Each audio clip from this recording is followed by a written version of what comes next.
Good morning, doggies fans. Welcome. How you going? It is game day. It is the Dogs versus Eels, the King's birthday clash, and I am in beautiful, sunny, hot and warm Sydney. Top of 14 degrees expected today at the stadium.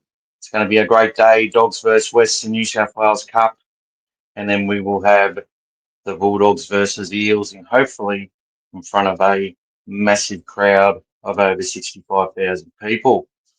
So I can't wait for this game now. Look, I'm predicting Jacob Carraz will not play. Um, Maybe it's ducks and drakes from the Bulldogs, but there was a couple of little photos and videos from yesterday's captain's run. Didn't see Carraz coming out of the tunnel, and he didn't have the captain's run shirts on in the little photo that they did. And to come back 3 weeks after an injury where they said it was 4 to 6 weeks seems a little bit a little bit fast. But we will see what happens. It's going to be an absolute cracker of a match. I cannot wait. And I'm really looking forward to seeing what the Bulldogs can do in this match. Now, just some little stats here. Since Mitchell Moses has been back in that Parramatta side, they've had 2 wins and 3 losses.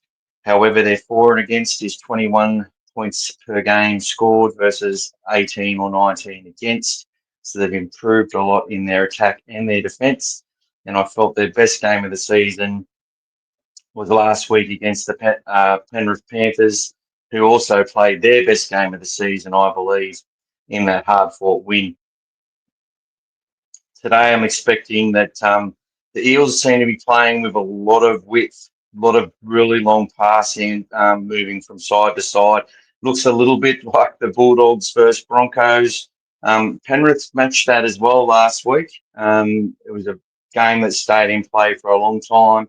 Looks like Canterbury, Parramatta will be trying to play a pretty similar game plan today, but their speed, they've got experience in the right areas, meaning their halves, and they've also got some really outstanding speed in their outside backs and players like Will Penasini, a couple of weeks back from injury or concussion. The Fox and Lomax on the wings. Basically you've got enough Origin players in that Parramatta side to qualify for finals and make a decent go at a premiership, because that's how things work. You need to have 6 or 7 players that are capable of playing State of Origin or have played Origin in the past. And the Eels have that today, and the Dogs are pretty close to having that. So, look, we have, if we look at the two halves, Toby Sexton, sorry I can't show you the stats today, but I'm videoing from my hotel room, and it's a little bit harder to do. But look, sexy stats aren't too bad compared to Moses's. Mitch is one of the longest kickers in the game, and obviously Sexton will kick more in some games, kick less in others. Just depends on Birdo and how his hammies are holding up. And obviously the game plan as well. You also have the scenario where um, Mitch runs the ball a little bit more than Toby. Toby started the season off really well, running a lot of the footy, but knocking the ball on a few times when taking the right option, I believe, but just getting absolutely smashed. Would love to see him make a break today and really put the pressure on anyone to be able to replace him in the lineup by having a great game. He's forced, I think, 8 or 9 dropouts. I'd like to see Toby's short game get back to what it's capable of. I felt that's been an area which hasn't been as good as it was in previous years. His pass selection's been pretty good. As part of that spine and part of that system, he's done his job admirably. And I think, and defensively, that's where he's got it over his opposition number. He's tackling at about 92% for a halfback, which is pretty bloody good, compared to Mitch Moses at about 83%. Mitch obviously not as Toby probably built himself up pretty well, but definitely handling the contact extremely well. under the guidance of Serrato and the Bulldogs. So I'm feeling confident in that right edge. I don't see any changes except I expect Jacob Carraz won't play. So Wilson will come in. I hope I'm wrong. Look, if Carraz is fit and firing and ready to go, I think it really helps Montoya's game. Although Wilson and Montoya do feed off each other pretty well, and Wilson in the last game every game he's played, he's done a great job. So you know, someone said I should say great as often as I do, because probably isn't great. It's probably done a really good job. When we see the best of Carraz, that's what I would suggest is a great job. So yeah, a bit of differentiation in how we go about things. And but look, I'm so pumped. I'll be there to watch the New South Wales Cup game. A few of us from All Things Bulldogs will be there. A few regulars that come on the show, as well as contributors as well. So looking forward to seeing people at the game and meeting people for the first time, which is a really good thing to come out of this camaraderie that we have in supporting the Canterbury Bankstown Bulldogs. Now, in relation to Lachlan Galvin, how will he be used? Well, I've been having a few debates about this morning. So, in my opinion, it'll be similar to the last interchange, not like a forward. It won't. I don't think he'll be part of the forward rotation. I could be wrong. They might even start him. You never know what they're going to do.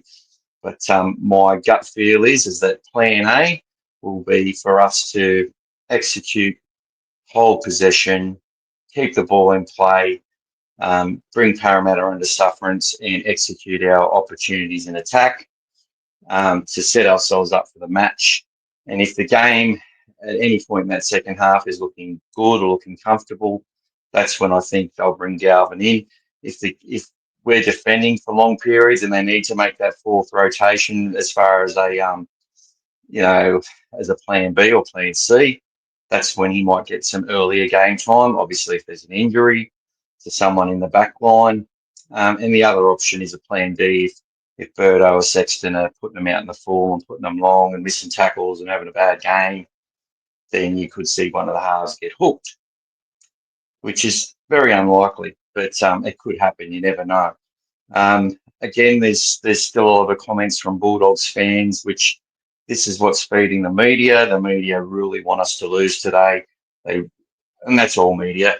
Even the people that are on our side in the media love how easy these stories will be to write. If the Dogs implode today, it'll be all because of Galvin and Gus buying Galvin. And I need to let people know that's not the case, win, lose or draw. So I hope they go out there, execute. Serrato's got some big balls to put Galvin in the first game, I believe. He's backing him. We're going to back them. And I can't wait to see them go out there and chop up those filthy Eels, even the ex-Bulldogs players in today's game. I hope we flog them. The dog father's very, very excited, very pumped, can hardly sit still. I've been up for hours and hours just thinking about the game. It's going to be a good day today. Lots happening. Going to be great to see that full Bulldogs crowd. It's like a state of origin type atmosphere, even bigger, in my opinion. And it's been, over 2 decades since I've been to the Olympic Stadium. So I'm really looking forward to getting out there today with some of the crew and some family, and it's going to be a really good day. So look, how the game's won. Obviously, we need to be keeping the ball in play, really nullify their attack. They love to offload. They love to move the ball around. A lot of, I forget I've forgotten the bloody move that they used to do all the time. Parramatta have been doing that with Paulo, where he takes the ball and then dummies back around to the passer. Little 1-2. Forwards passing between forwards in the line. We're going to see Parramatta are going to chance their arm. Can obviously go one or two ways. It helps them nail a couple of opportunities against the run of play, but it also puts them in danger of coughing up possession and then losing confidence, which is definitely something that the Bulldogs have been able to do to a lot of sides in frustrating them. Um, but this width that they've started to play with the Eels and the speed that they've got is very, very dangerous.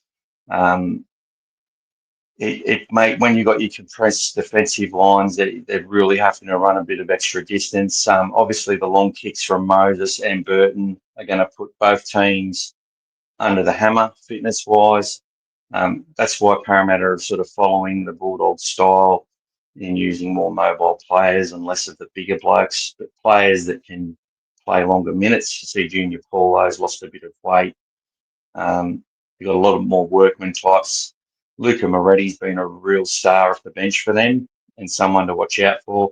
Matheson started to improve his game, having kept him so long in New South Wales Cup. He's fought his way out of it and starting to play well. Ryan Madison, um, they've got the young hooker is doing his job, getting the ball to his halves. Dylan Brown plays better with Mitch Moses there.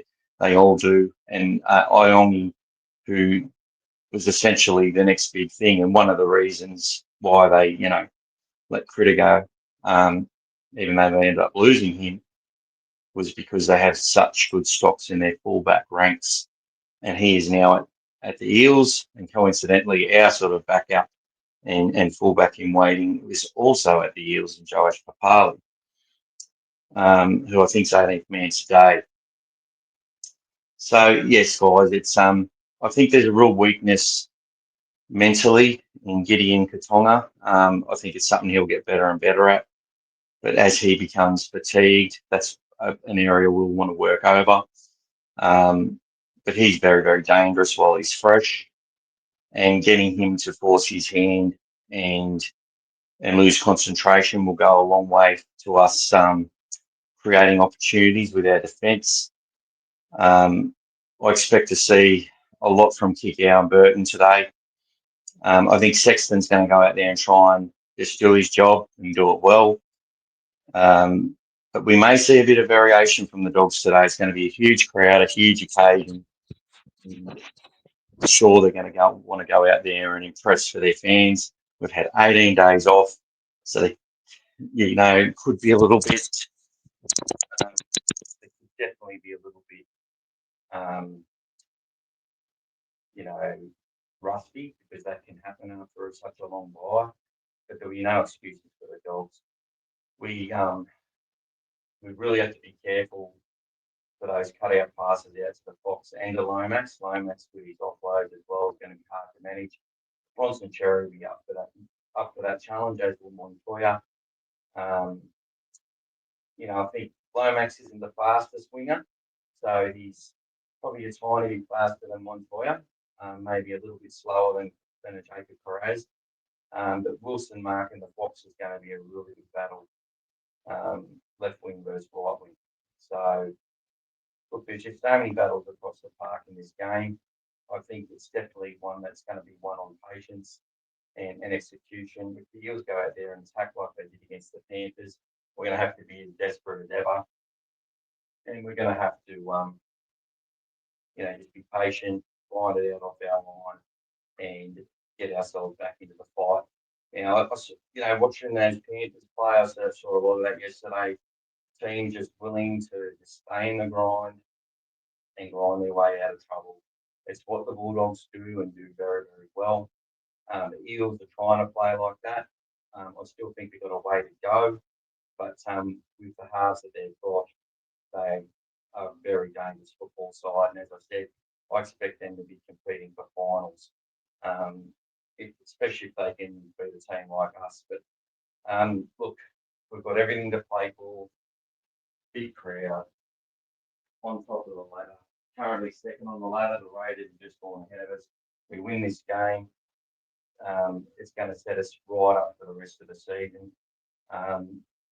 So yes, Origin game next week, so we'll lose a few players to that, probably 3 or 4, from what I'm hearing, which is not too good. Or even though we will get Jacob Preston back next week. So guys, that's my little thoughts on the game. Sorry, it's a little bit disjointed, and I thought I'd just get something out for the morning before people get out there and do their thing. All right, guys, thanks for listening. I'm predicting the Bulldogs to get up in this game by 28 points to 4. Smash.